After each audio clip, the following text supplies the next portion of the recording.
Over recent years, something remarkable has been happening in our collective consciousness. More and more people are beginning to recognize that mental health matters just as much as physical health.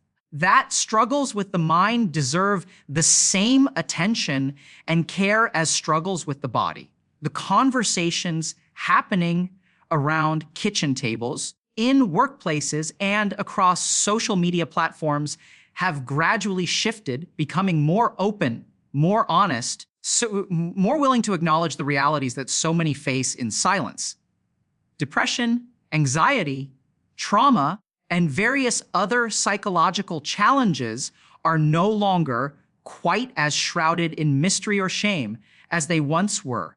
The walls of stigma that surrounded therapy and mental health care have started to crumble, thanks in large part to public figures from all walks of life who have found the courage to speak openly about their own battles with mental illness. Think about the actors, musicians, athletes, and other well-known personalities who have shared their stories. These revelations have helped countless individuals realize they are not alone in their struggles. When someone admired and successful admits to facing similar demons, it creates a bridge of understanding that can be profoundly healing. Yet, despite all this progress, despite the growing awareness and acceptance, there remains a vast ocean of misunderstanding about what depression truly is, how it feels, and what it means to live with it day after day. Depression stands as the most widespread mental health condition across the globe, touching lives in every country, every culture, every demographic.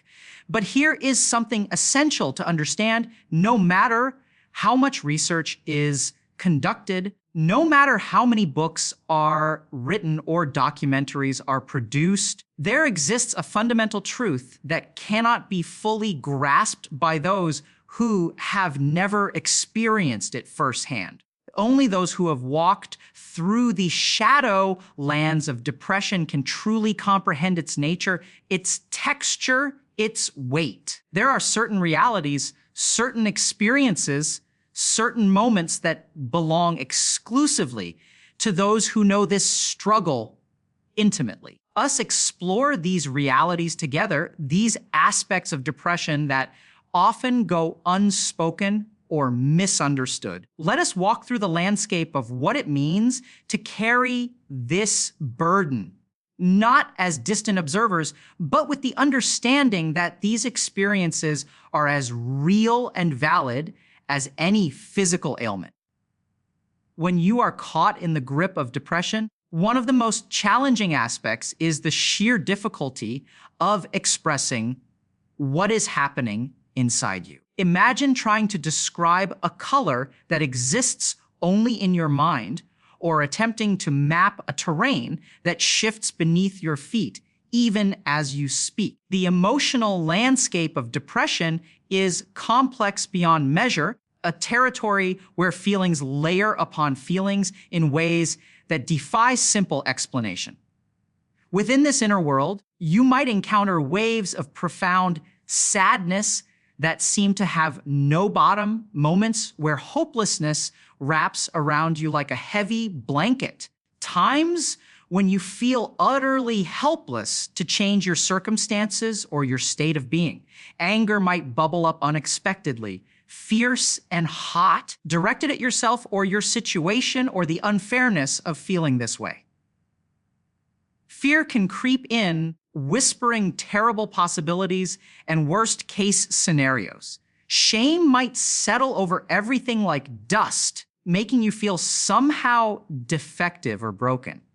Guilt can gnaw at you, telling you that you have no right to feel this way, others have it worse, that you should be grateful for what you have. But sometimes, the emotional experience of depression is not about feeling too much at all. Sometimes it manifests as a vast emptiness, an emotional void where feelings should be. It is like looking at the world through thick glass, seeing everything but connecting to nothing. This numbness, this desolation, can be just as distressing as the most intense emotional pain because it makes you feel disconnected from yourself, from others, from life itself. Either way, whether you are drowning in feelings or floating in numbness, the challenge of putting all this into words becomes monumental. How do you explain something so complex, so shifting, so deeply internal? When someone you care about asks how you are doing, when they look at you with concern and genuine interest, what do you say? The instinct to protect them from worry wars with the need to be honest. You do not want to burden them with the full weight of what you are carrying. You also cannot simply say everything is fine when it clearly is not. So you might search for words that feel adequate, capture even a fraction of what you are experiencing, but language itself seems insufficient to the task. How do you convey the exhaustion that goes bone deep, the effort required to perform even the smallest task, constant background noise of negative thoughts? How do you explain that you do not fully understand it yourself? You cannot point to a single cause or reason, that it just is. Frustration of being unable to communicate your inner reality effectively can itself become another layer of the struggle, another source of isolation and misunderstanding. And this leads directly into another painful aspect of living with depression, one that cuts particularly deep because it involves not just the illness itself, but how others perceive it. There is a persistent and deeply frustrating expectation that depression must have a clear, identifiable, justifiable cause. People want to know the reason. They want you to point to a specific event, a particular trauma, definable loss that explains why you feel the way you do. When they ask what you have to be depressed about, there is often an implicit judgment in the question, a suggestion that without a good enough reason, your depression is somehow less valid or even self-indulgent. This expectation reflects a fundamental misunderstanding of how depression works. Situational sadness, which arises in response to specific negative events and typically fades as circumstances improve or time passes. Clinical depression is a medical condition that can emerge regardless of external circumstances. You can have everything that society tells you should make you happy: a comfortable home, financial security, loving relationships, meaningful work, and still find yourself in the depths of depression. Conversely, you can face significant challenges and hardships without developing depression at all. Depression does not discriminate based on the perceived adequacy of reasons.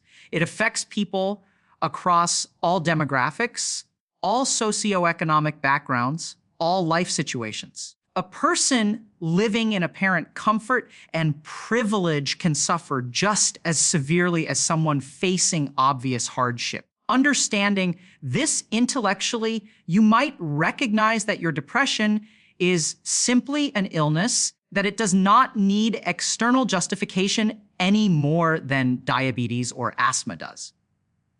But when others judge you, when they suggest through their questions or their tone that your depression is somehow illegitimate because you lack a tragic backstory or clear reason, it is hard not to internalize that judgment. You might find yourself feeling guilty as though you are making too much of nothing. Your suffering is a form of ingratitude or weakness. This guilt adds another layer to the already heavy burden you carry. It makes you less likely to seek help or speak openly about what you are experiencing because you have internalized the message that your depression is not valid enough, not justified enough, real enough to deserve attention or treatment. Pain of being judged for lacking a good reason becomes inseparable from the pain of the depression itself. Then there is the peculiar anger that arises when people claim to understand what you are going through. On the surface, this should be comforting. When someone says they understand, they are presumably trying to express empathy, to create connection, let you know you are not alone. So why does it so often provoke frustration or even anger instead? Answer lies in the vast difference between understanding something conceptually and experiencing it personally. When someone who has never had clinical depression says they understand because they once felt very sad because something difficult happened to them, there is a fundamental disconnect. Yes, they may have experienced sadness, even profound sadness. They may have gone through genuinely difficult times. But sadness, even intense sadness, is not the same as depression. Difficult life events, even traumatic ones, do not automatically translate into the lived experience of clinical depression. Depression is not simply extreme sadness. It is a complex neurobiological condition that affects how you think, how you feel, how you perceive the world, how you function in daily life. It involves changes in brain chemistry, alterations in neural pathways, disruptions to sleep and appetite and energy levels. It is persistent, pervasive, and profoundly impairing in ways that situational sadness typically is not. Who has felt sad cannot fully understand what it means to wake up every morning with a crushing weight on your chest before you even remember why. Cannot grasp what it is like to look at activities you once loved and feel absolutely nothing. To be so exhausted that brushing your teeth feels like climbing a mountain. When someone claims to understand based on their own experiences of normal human sadness, it can feel dismissive. They are minimizing the severity and distinctiveness of what you are enduring. It is like someone who has experienced a headache claiming to understand a migraine, someone who has been briefly short of breath claiming to understand chronic respiratory disease. The comparison simply does not hold, and insisting that it does feels like an erasure of your specific reality. What you want, perhaps, is not for people to claim understanding, but rather to acknowledge their lack of it. Approach your experience with humility and openness rather than assumed comprehension. You want them to listen without immediately relating it back to their own experiences. Sit with the discomfort of not fully grasping what you are going through rather than rushing to connect it to something familiar. Empathy does not require shared experience.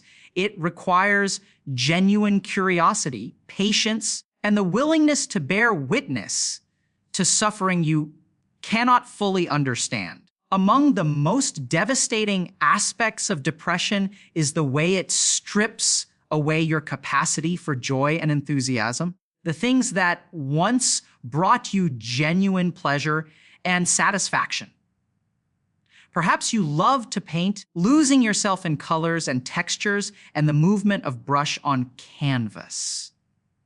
Perhaps you played music, feeling the vibrations of strings or keys beneath your fingers transported by melody and rhythm. Perhaps you enjoyed reading, cooking, gardening, hiking, dancing, building things with your hands, or any of the countless activities that make human life rich and varied. Now imagine all of that pleasure simply vanishing, not gradually declining, not slowly fading, dropping away as though someone flipped a switch, This is what mental health professionals call anhedonia, the marked reduction or complete absence of interest or pleasure in activities that were previously enjoyable. It is recognized as one of the core features of major depressive disorder, a defining characteristic that helps distinguish clinical depression from ordinary sadness or temporary low mood. When you are experiencing this, you might pick up that paintbrush or sit down at that instrument, thinking that if you just go through the motions, the joy will return. But instead, you feel nothing. The activity that once felt like coming home now feels pointless, mechanical, empty. You cannot understand why you ever cared about this in the first place. Every hobby, every passion, every source of meaning and satisfaction in your life becomes flat, colorless, devoid of the spark that once made it worthwhile. This loss extends beyond hobbies into every aspect of existence. Food loses its taste, becoming merely fuel that you force yourself to consume. Interactions that once energized you now feel draining and pointless. Achievements that would have once filled you with pride now barely register. Even relationships with people you love deeply can feel distant and hollow, as though you are watching your own life through a window rather than actually living it. The cruelty of this cannot be overstated. Not only are you suffering from the core symptoms of depression, the low mood, the exhaustion, the negative thinking, but you are simultaneously robbed of the very activities and connections that might otherwise provide comfort, distraction, or respite. The things you would normally turn to for relief become yet another reminder of what depression has taken from you. You lose your motivation to do anything because nothing brings satisfaction. And without motivation, the simple tasks of daily living become overwhelming obstacles. This creates a vicious cycle. Depression saps your interest and pleasure, which leads to decreased activity and engagement, which leads to further isolation and emptiness, which deepens the depression. Breaking this cycle requires enormous effort at precisely the time when you have the least energy and motivation to spare. You know logically that engaging with activities might help, that behavioral activation is a legitimate therapeutic approach, but the gap between knowing something intellectually and actually doing it can feel impossibly wide when you are depressed. People who have never experienced this often struggle to grasp why someone with depression does not simply engage in activities they once enjoyed. They might suggest going for a walk, meeting up with friends, working on a creative project, or pursuing a hobby. These suggestions, intentioned, miss the fundamental reality. The problem is not that you have forgotten about these activities or need permission to do them, that you have lost the capacity to derive any satisfaction from them. Being told to just do things you enjoy when you can no longer enjoy anything is a special kind of frustration. Perhaps equally frustrating is the widespread belief that depression is something you can simply decide to stop experiencing. If you have spent any time at all talking about your depression with others, you have almost certainly encountered this attitude in one form or another. Someone might suggest that you just need to think more positively, that you should focus on the good things in your life, that you need to stop dwelling on negative thoughts. They might tell you that depression is all in your head, implying that you have the power to think your way out of it if you just tried hard enough. They might recommend taking a vacation, getting more rest, treating yourself to something nice, as though depression were simply the result of stress or overwork that can be cured by relaxation.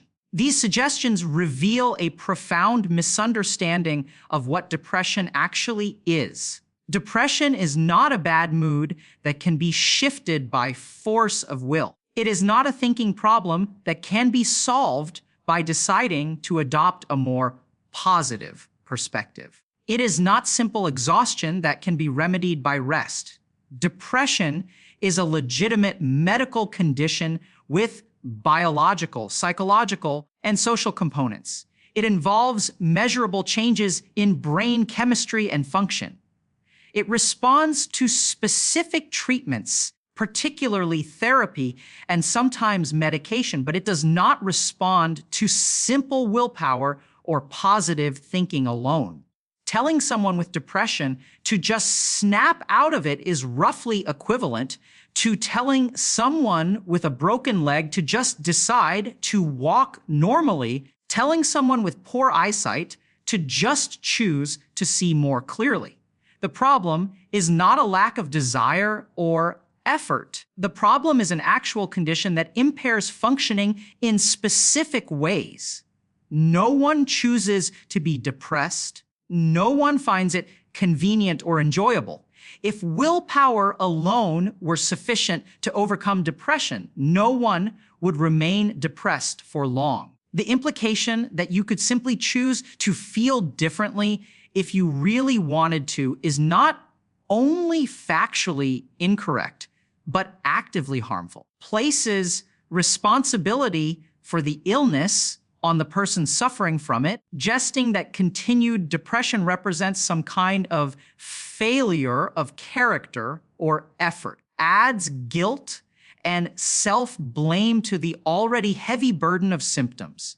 You might start wondering if maybe they are right, if maybe you are not trying hard enough, if maybe you are somehow choosing to remain depressed. This self-doubt can delay or prevent seeking proper treatment as you convince yourself that you just need to try harder on your own. Your feelings are not something you are making up or exaggerating. They are not a choice you have made or a bad habit you have fallen into. They are real experiences arising from a real condition, and they deserve to be taken seriously rather than dismissed or minimized. You are not obligated to feel any particular way simply because others think you should. Your emotional reality is your own, and it remains valid whether others understand it or not. Another reality of living with depression is the powerful pull toward isolation. Even when you understand intellectually that social connection is important, that maintaining relationships can provide crucial support, isolation typically makes depression worse. You nevertheless feel an almost irresistible urge to withdraw from others and spend time alone. This is not simply a preference or a choice, it is a compulsion driven by the depression itself. Why does this happen? The reasons are multiple and interconnected. First, there is the sheer energy deficit. Depression is exhausting in ways that are hard to describe to someone who has not experienced it. You wake up already tired, as though you have run a marathon in your sleep. Every action requires conscious effort and deliberate decision-making. Social interaction, which requires attention, emotional regulation, appropriate responses, and sustained engagement, can feel impossibly demanding when you are operating with such limited reserves of energy. Second, there is the communication difficulty we discussed earlier.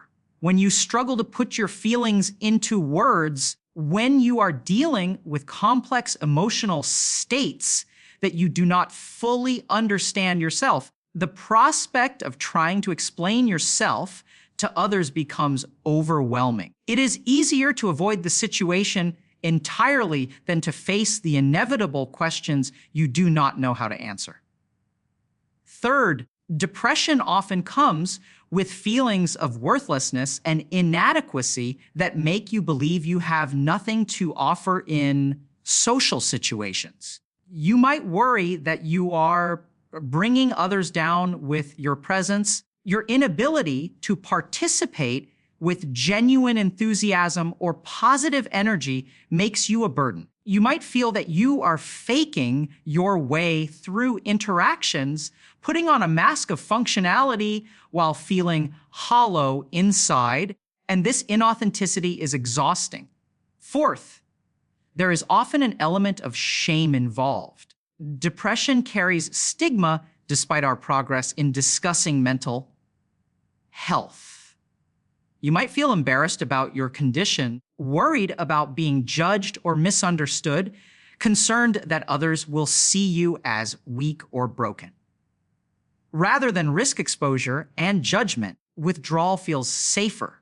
The paradox is that isolation, while feeling necessary and even protective in the moment, ultimately tends to worsen depression. Humans are social creatures, and connection with others provides important psychological benefits even when we are suffering. Support from friends and family can make a real difference in recovery. Yet the very nature of depression makes it extraordinarily difficult to maintain those connections. You cancel plans. You stop responding to messages. You avoid phone calls. You decline invitations. Gradually, you create a smaller and smaller world until you are spending most of your time alone, cut off from the very relationships that might help sustain you. Breaking out of this isolation requires effort at precisely the time when you have the least effort to give. It means pushing against the powerful inertia of depression, forcing yourself to engage even when every fiber of your being wants to retreat. It often requires being honest with trusted people about what you are experiencing, which means facing all those communication challenges and risking judgment or misunderstanding.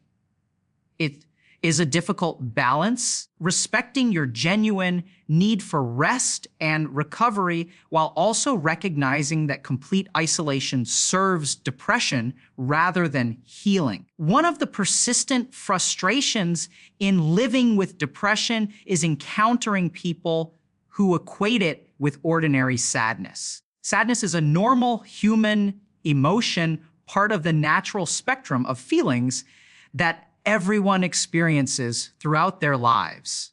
You feel sad when something disappointing happens, when you lose something or someone important to you. Circumstances do not go as you hoped. This sadness is proportionate to its cause, and it typically fades as time passes or circumstances change. It does not prevent you from functioning in daily life, and it coexists with other emotions rather than overwhelming everything.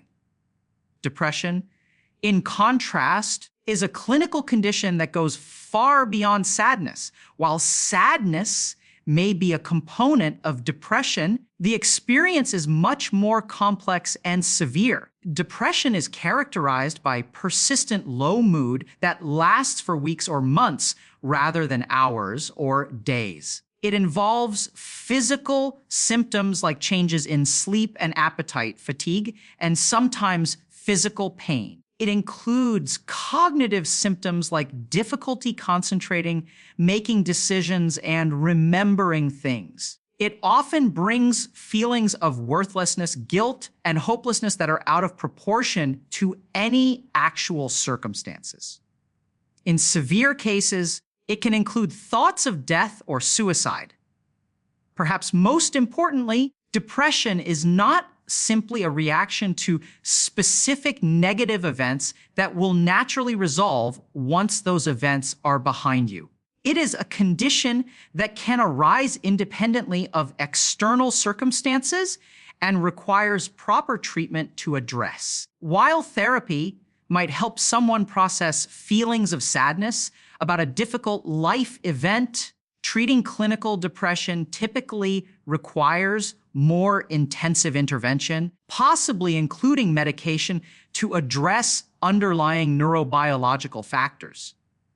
When people conflate depression with sadness, they are essentially comparing a serious medical condition to a normal emotional response. This conflation leads to all sorts of problematic attitudes and suggestions. If depression is just sadness, then the solutions should be simple: cheer up, think about something else, distract yourself, wait for it to pass. None of these approaches effectively address clinical depression because they are solutions for a different problem entirely. Being told not to think about it, to just move on, to stop dwelling on sadness, feels dismissive and invalidating when you are dealing with depression. It is not that you are choosing to think sad thoughts and could simply redirect your attention elsewhere. It is that your brain is functioning differently, generating persistent negative thought patterns that you cannot simply switch off. The suggestion that you could just stop thinking about it if you tried reveals how completely the person has missed the nature of what you are experiencing. This misunderstanding can prevent people from taking your condition seriously or recognizing that you need professional help, discourage you from seeking therapy or trying medication, thinking that you are overreacting to normal feelings. They might become impatient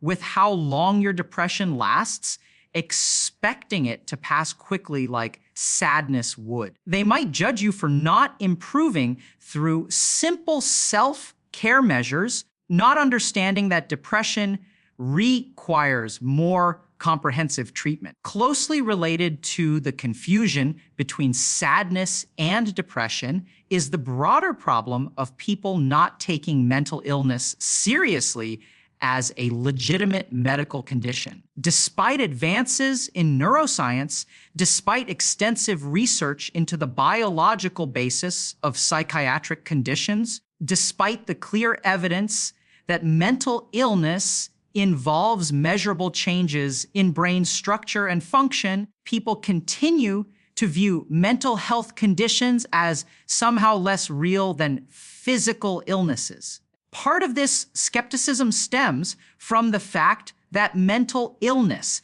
visible physical manifestations in many cases. You cannot see depression the way you can see a broken bone on an X-ray or a rash on someone's skin. There is no simple blood test that definitively diagnoses it.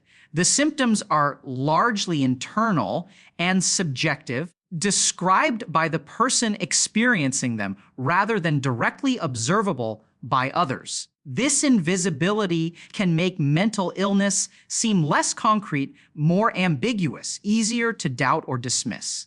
The absence of visible symptoms does not make the suffering any less real.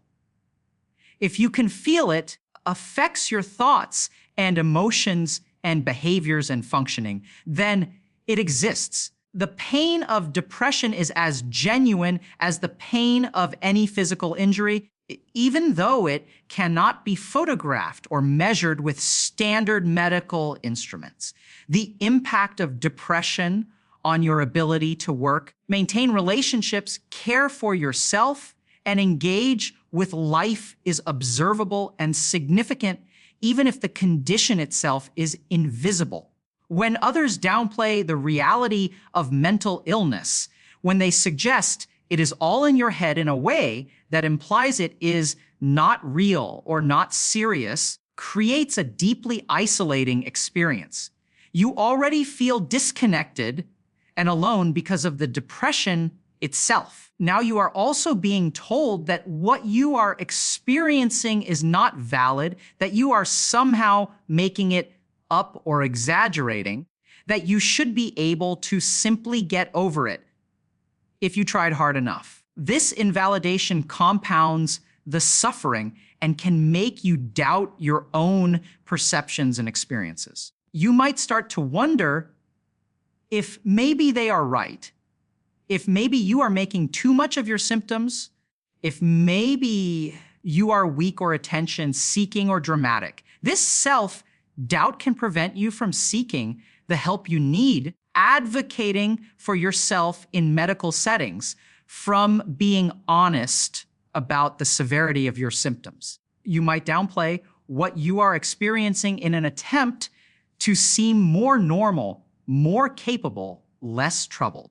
Push yourself beyond your limits, trying to prove that you are fine, that you can function normally despite the depression, leading to eventual burnout or crisis. The insistence that mental illness is not real also perpetuates harmful stigma that keeps people suffering in silence. If depression is not a legitimate condition deserving of treatment and accommodation, then admitting to having it marks you as somehow defective or inferior. It becomes something to hide rather than something to address openly and seek help for.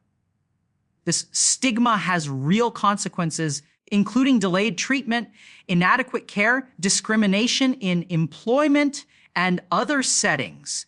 And in the most severe cases, preventable deaths by suicide. Another common misconception about depression is the idea that it looks the same for everyone. There is a single typical presentation that all depressed people share. In reality, depression manifests differently from person to person, significant variation in symptoms, severity, and functional impact. This diversity in presentation means that two people can both have clinical depression while looking quite different in their day-to-day lives. Some people with depression struggle with insomnia, lying awake through long, empty nights, unable to quiet their minds enough to sleep. Others experience hypersomnia, sleeping far more than usual, spending the majority of each day in bed because sleep provides escape from conscious suffering. People lose their appetite entirely, finding food unappetizing or forgetting to eat, leading to unintended weight loss. Others turn to food for comfort, eating more than usual and gaining weight as a result. Some people with depression become agitated and restless, unable to sit still, experiencing what clinicians call psychomotor agitation. Others experience the opposite, moving and speaking slowly, finding that their bodies feel heavy and sluggish, a symptom known as psychomotor retardation. People maintain relatively normal functioning in certain areas of life, even while suffering significantly, a presentation sometimes called high-functioning depression.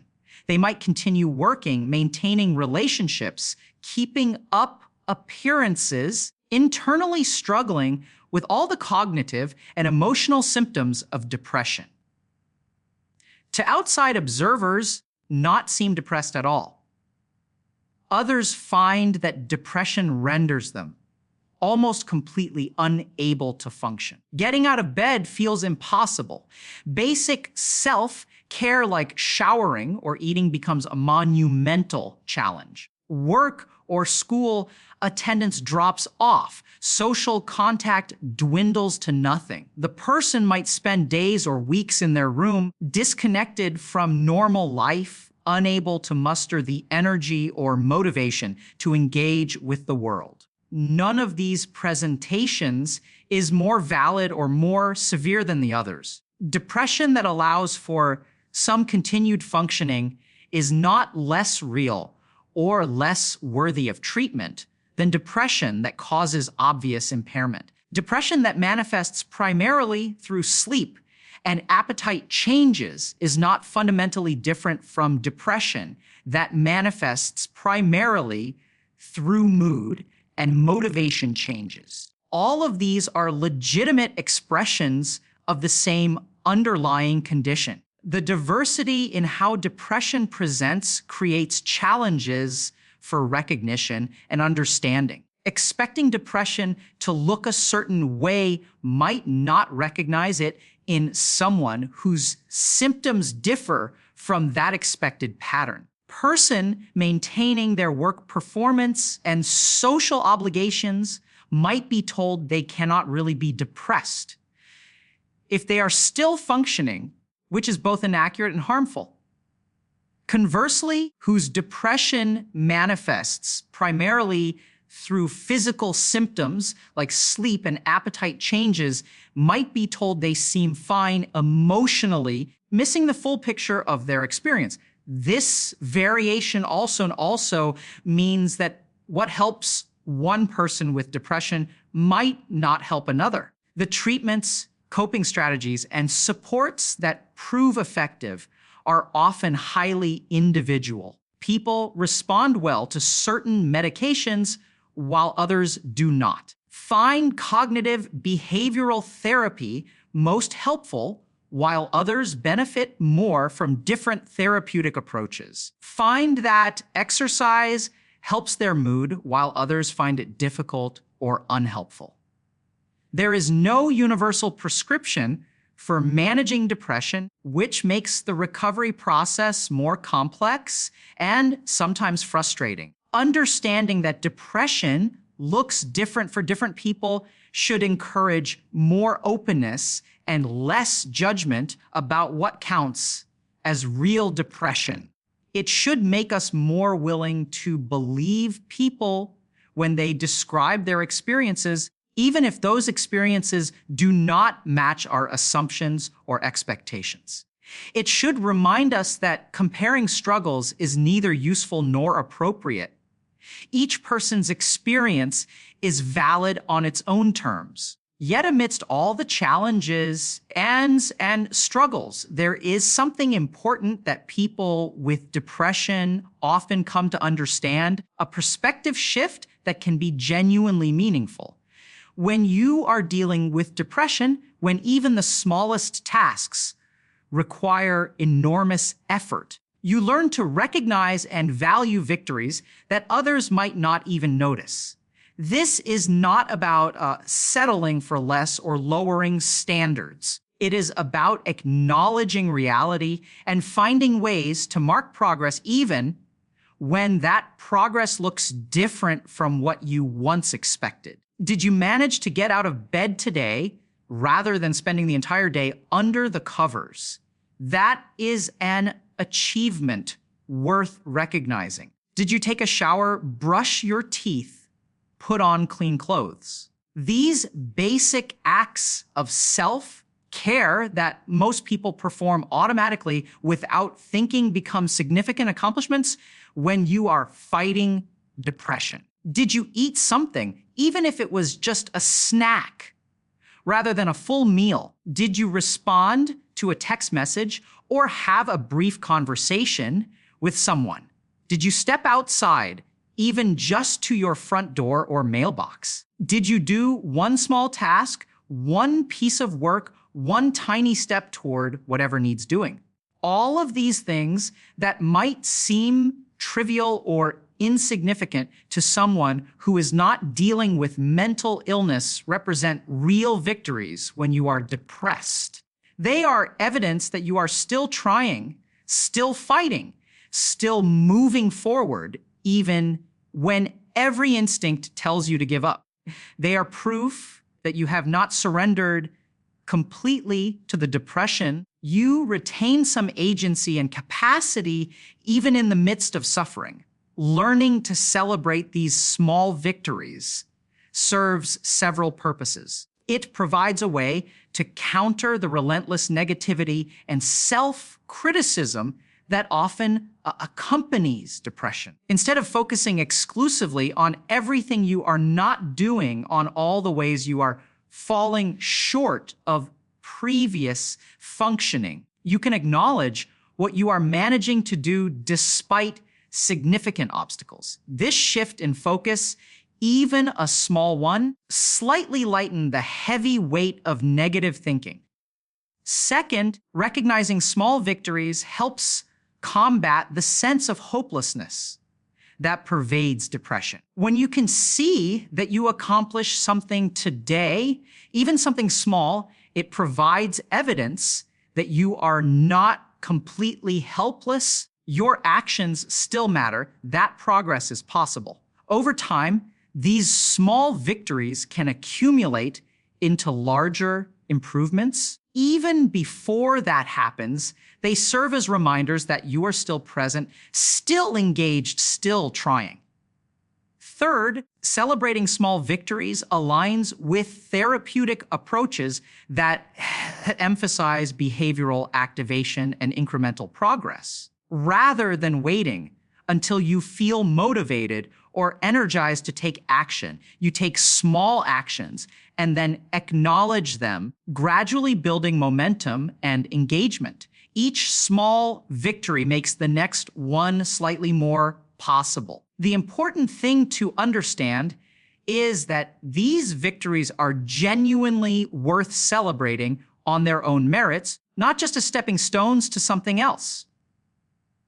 When you are depressed, brushing your hair or taking a bath is not merely a small thing that does not really count. It is a meaningful achievement that required real effort and deserves recognition. The fact that other people might not understand why it is significant does not make it any less so. You are not competing with others or measuring yourself against their standards. You are dealing with your own reality and doing the best you can within it.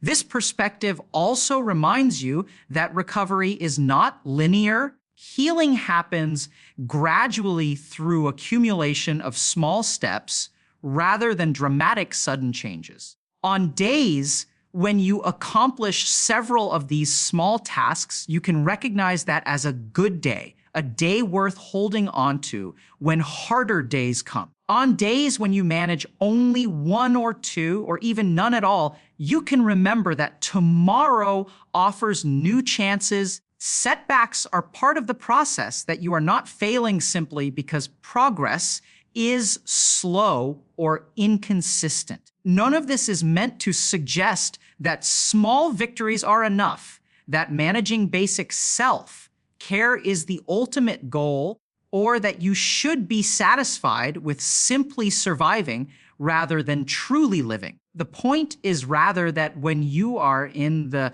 depths of depression, these small things are where recovery begins. They are the foundation upon which larger changes can eventually be built. And in the present moment, they are evidence of your resilience and strength. Proof that you are still here, still fighting, still holding on. Living with depression means constantly navigating a world that does not fully understand your experience. It means dealing with other people's assumptions, judgments, advice, expectations, while simultaneously managing the internal struggle of the illness itself. It means finding ways to validate your own experience when external validation is lacking or contradictory. It means accepting that your feelings are real and legitimate regardless of whether others recognize them as such. This brings us to a crucial principle that deserves emphasis. You are not obligated to feel the way others think you should feel. Your emotional experience belongs to you. It arises from your specific neurobiological reality, your personal history, your unique circumstances and psychology. Others might have opinions about how you ought to feel, what you should be grateful for. You have or do not have that justifies or fails to justify depression. But their opinions do not determine your reality. Just because others are not feeling what you are feeling does not make your feelings any less real or valid. If you could simply change how you feel based on others' expectations or judgments, you would have done so already. The fact that you are experiencing depression despite wanting desperately not to be experiencing it, knowing it affects your life negatively, despite understanding that others do not comprehend it, is precisely what makes it an illness rather than a choice. You do not need to hide or suppress or apologize for your feelings in order to make others more comfortable. You do not need to pretend to be doing better than you are because others expect recovery to happen faster. You do not need to minimize your suffering because others think you do not have adequate reason to be struggling. Your feelings exist because you are feeling them, and that is reason enough for them to be acknowledged and addressed. This does not mean you should wallow in depression or refuse to seek treatment or avoid taking steps toward recovery. It means that your starting point, your current reality, however painful and difficult it might be, deserves to be recognized honestly rather than denied or dismissed.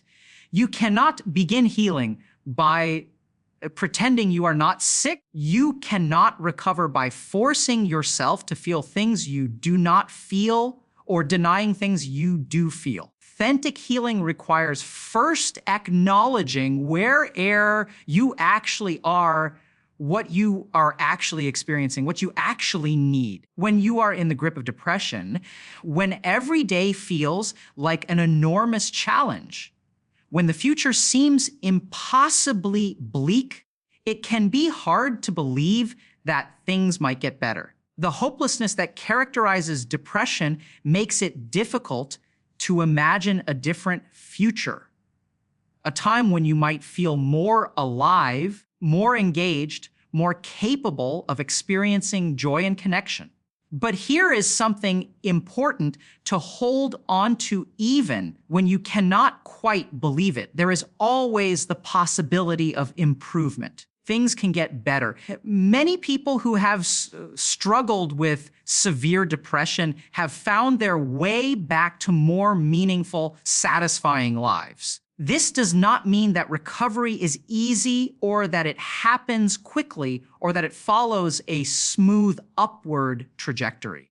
Depression can be a chronic condition that requires ongoing management. Some people experience multiple episodes throughout their lives. People need to stay on medication or remain in therapy long-term to maintain stability. Recovery does not necessarily mean returning to exactly who you were before depression, because going through something this significant changes you, shapes you, leaves its mark. But recovery does mean that the crushing weight can lift, that colors can return to the world. You can reconnect with things that matter to you, that you can experience genuine moments of joy and peace and satisfaction again. It means that while depression might remain part of your story, it does not have to be the only story, the defining feature, the permanent state of your existence.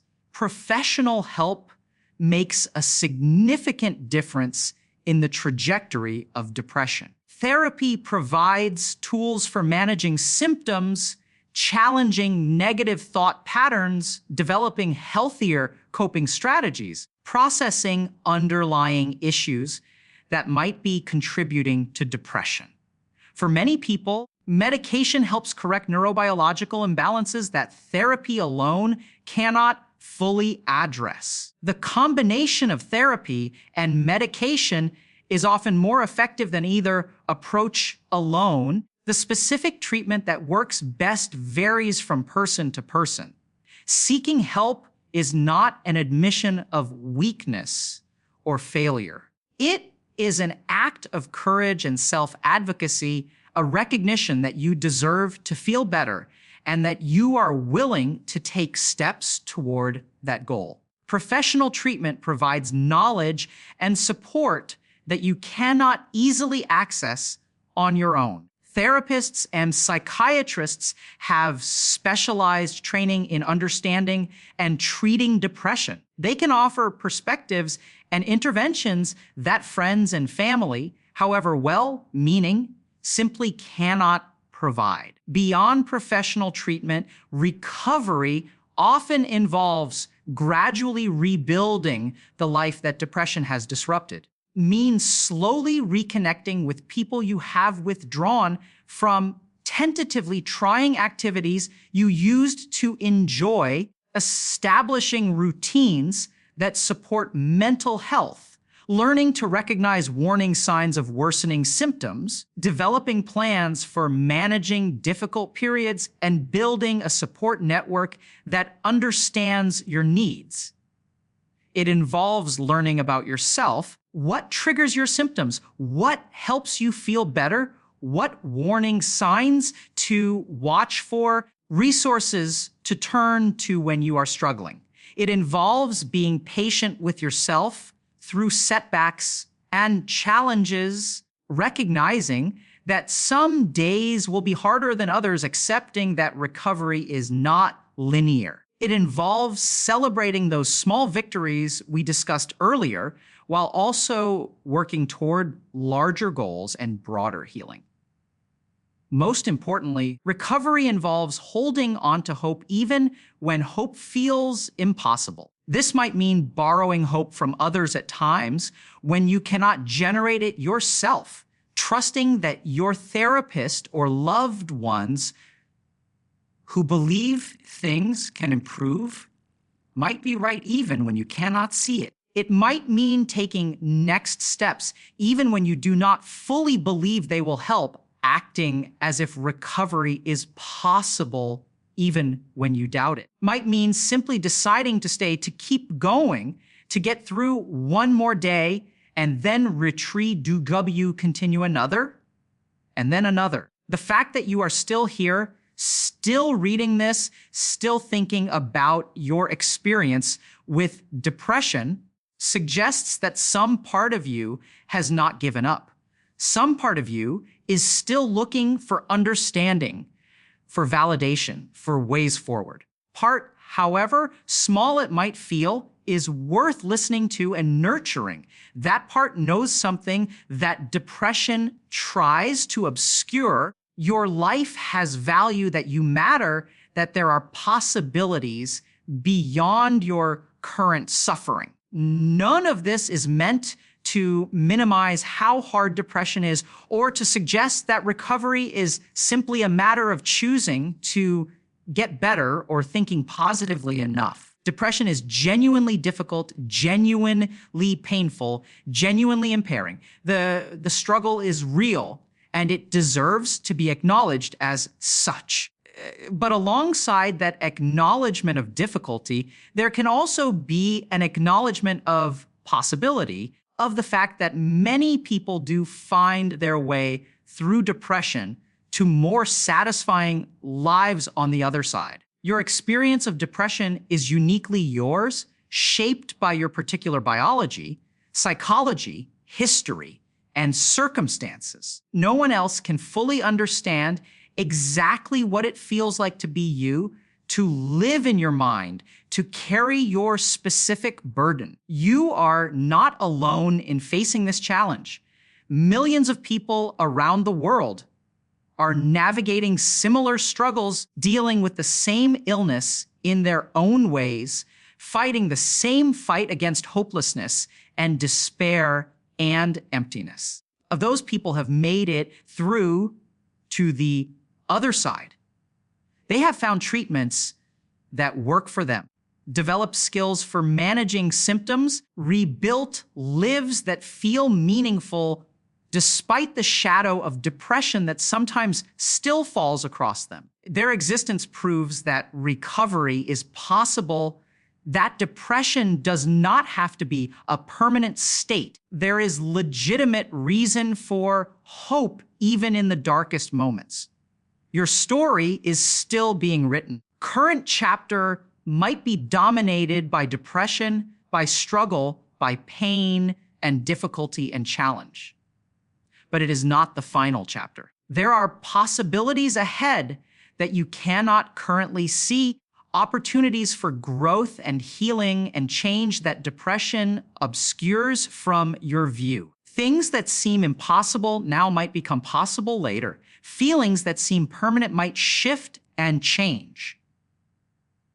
The future remains unwritten, open, full of potential that your current state prevents you from recognizing. This is not naive optimism or empty platitudes. It is a statement of fact based on what we know about depression and recovery. Most people with depression experience significant improvement with appropriate treatment.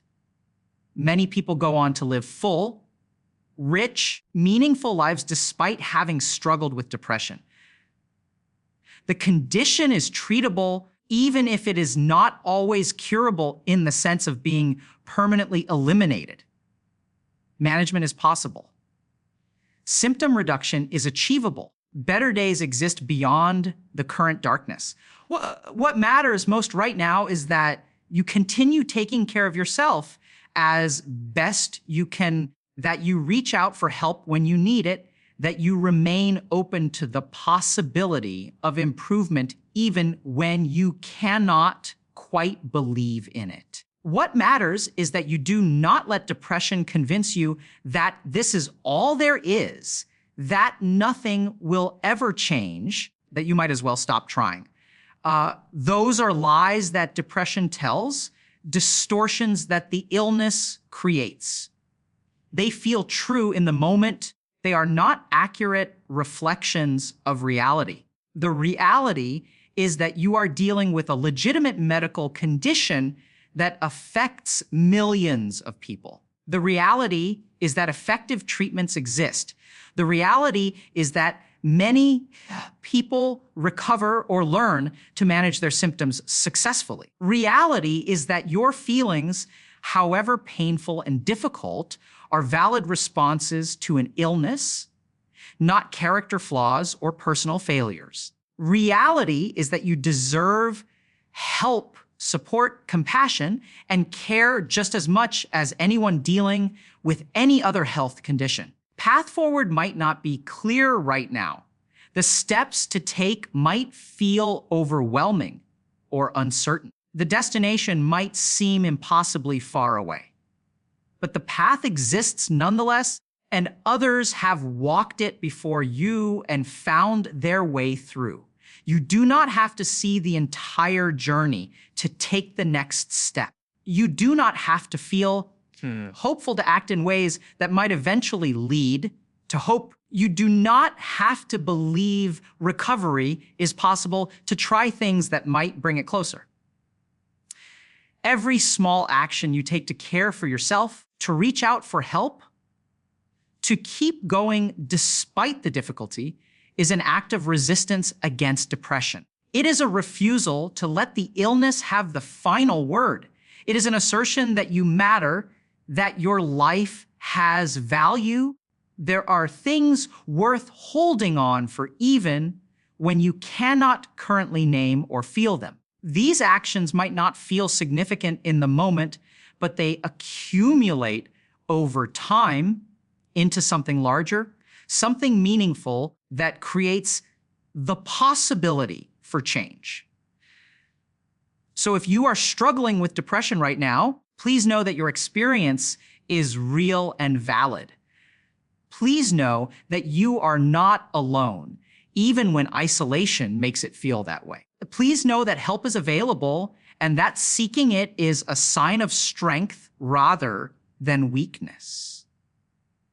Please know that small victories count. Incremental progress matters, that simply continuing to exist through difficult times is itself an achievement worth recognizing. Most importantly, please know that things can get better, not necessarily quickly, not necessarily easily, necessarily in the exact ways you might hope or expect, but better nonetheless. More manageable, more livable, with more moments of light breaking through the darkness, more experiences of connection and meaning and satisfaction, more reasons to keep going and keep trying and keep holding on to the possibility that there is more to your story than depression alone. Your feelings matter, your struggle is real, your pain deserves acknowledgement. your recovery is possible, and you are worth the effort it takes to pursue healing, worth the investment in treatment and support, worth every small victory and every difficult step forward. Hold on to that truth even when depression tries to convince you otherwise. Let it be the anchor that keeps you connected to possibility when hopelessness threatens to sweep you away. Others who say things can improve might be seeing something that your current state prevents you from perceiving. And keep going one day at a time, one small victory at a time, one step at a time toward a future that holds more than your present suffering.